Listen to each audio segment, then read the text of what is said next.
What's your biggest hurdle of grief? What's the one thing you struggle with the most? Stick with me here because I know your mind is rushing right now, trying to land on that one thing. Because it's all so overwhelming and consuming, it can be difficult to just pick one. But to find peace in the chaos, we work step by step. The best place to start is what is keeping you up at night. Where do your thoughts go the minute your mind goes idle? That place, when it all gets quiet and it's just you and your grief. That's where you start, and it's different for each one of us. But one thing those of us that grieve all have in common is facing those special days and holidays and what to do about it. And that's the step that we're going to focus on today. I know you don't want to hear this, but Thanksgiving is 5 weeks away and Christmas is in 9 weeks. To get through this time of year, you need a plan. I pray our time together today is worthwhile and you walk away with a renewed sense of hope for your journey. Are you lost in the chaos of grief, struggling to find your way in the darkness? Are you asking yourself, will I ever be able to enjoy life again? Are you wondering where God is right now? Welcome to the Grief Mentor Show. This podcast is a safe place for you. It will shine a light into the shadows, helping you discover that joy and pain can coexist, that you still have purpose, and there is a path to peace. Hello, friend. I'm Teresa Davis. I, too, was lost in the chaos of grief the day my son died. Just like you, I longed for peace in this unfamiliar world. I longed for the weight crushing my chest to be lifted so I could breathe. I clung tightly to the anchor, and it was there that I discovered the tools I needed to navigate life after loss. And I'm ready to help you do the same. If you're ready, I'm holding my hand out to you, friend. Let me show you the way, one step at a time. Welcome back to the show. This is your host, Teresa Davis. Facing the first. Their birthday, the first anniversary of their death, Mother's Day, Father's Day, wedding anniversaries, and then there's the dreaded holidays that start in October and goes till January. The last 3 months of the year and the first month of the year. That's a quarter of the year. That adds an extra layer of grief because nothing looks the same as it once did. So what do you do about it? That's what I teach you in the module, What to Do About Special Days and Holidays inside the Roadmap for Grief. I hope you explore ideas and bring awareness to the 3 key aspects to consider while formulating a plan. I've created a template for you to follow to make it super simple because that's exactly what you need. Is super simple. We can plan those hard days together in manageable segments based on your life, your capacity, your boundaries, your family traditions. I'll help you find peace in the chaos. And I want to help you see that there is a way forward to honor the one you love. Because, friend, learning to live in the tension of what was and what is will allow rays of hope to shine in the darkness of grief. Don't delay, because not having a plan going into the holidays is like driving your car in the dark without headlights. As soon as this podcast is over, and you want to listen to this one, because the Lord gave these words to me just for you. But as soon as the podcast is over, head over to my show notes and hit that link, or visit my website, thegriefmentor.com, and go to the tab that says Mentor Sessions. Now, take a deep breath. Literally, let's do this together. Breathe in for 4. Hold for 4.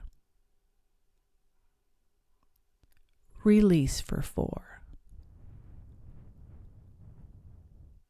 Clear your mind and try to be in a place without distraction, because I want to do some visualization with you today.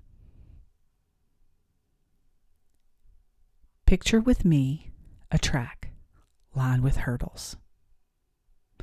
Most of us have seen a track meet where the goal is to master running while jumping over a hurdle.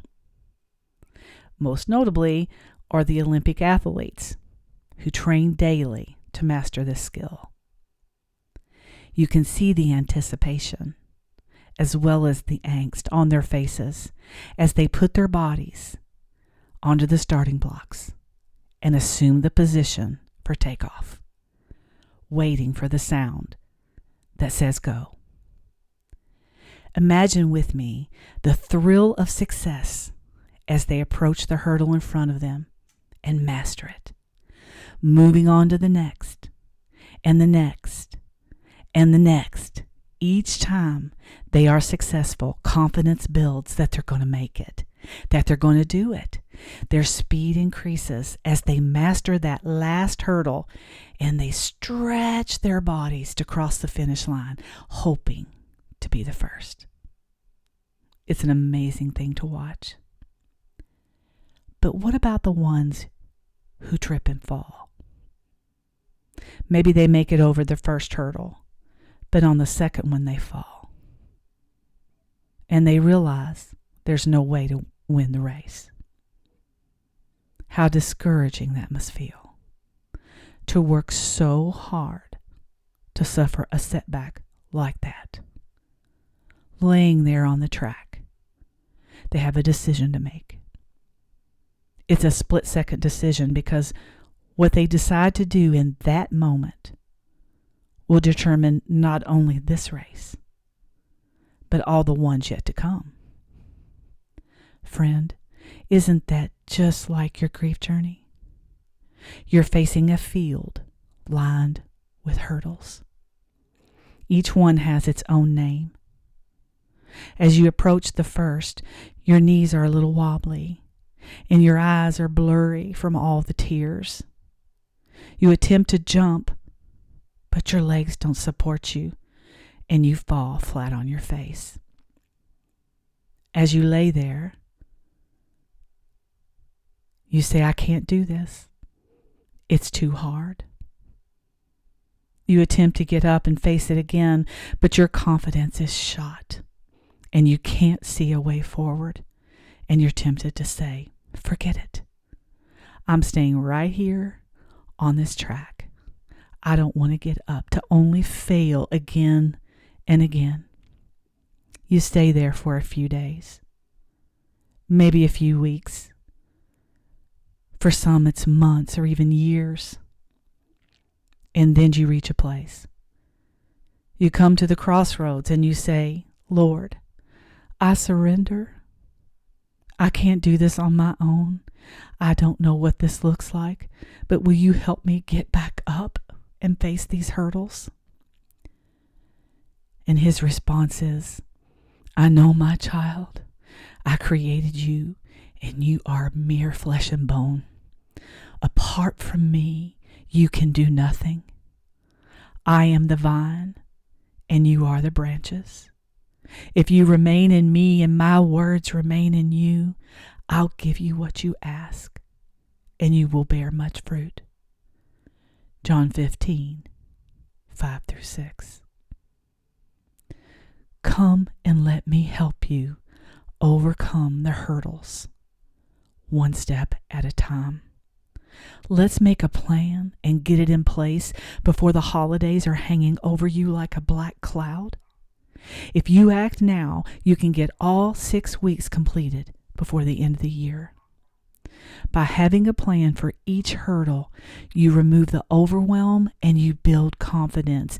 Then peace in your journey becomes a reality. And the future that you've been dreading will be infused with hope. Not just any hope, but the kind of hope that's a strong and trustworthy anchor for your soul. Make a decision today. Do not wait. You're wasting precious time you don't have. God has placed me in your path for a reason. I want to leave you with an important visual. In the show notes, I've included a link to a video for you to watch. If you're on my email list, you got it in your email. It's a video of a New Jersey teenager running the hurdles. She makes it over the first one, but she stumbles and falls over the second. She crawls to get back up on her feet. She made that split-second decision to get back up. She's running and jumping. She didn't give up, and she went on to compete in the finals to win. Friend, it's not about winning and losing for you and me. We've lost big in this life. But it's about having the heart like this young woman to not lay down and give up. Because making the decision to not get back up brings hopelessness and the spirit of despair, which is exactly where the enemy wants you. Together, you and me, and most importantly, the Holy Spirit has work to do in your life. Let's get to it. And that's all I have for you today. So until next time, take care. Hey friends, I pray this episode gave you the visual you needed today. Some of the greatest grief work I've done in my personal journey came from the hearts and hands of others that helped me see things in a different light. I hope this episode did that for you, because our mindset drives our beliefs. I'd love to hear your story and spend some time with you. Go to the link in the show notes to schedule a time for us to chat. From my heart to yours. See you next week.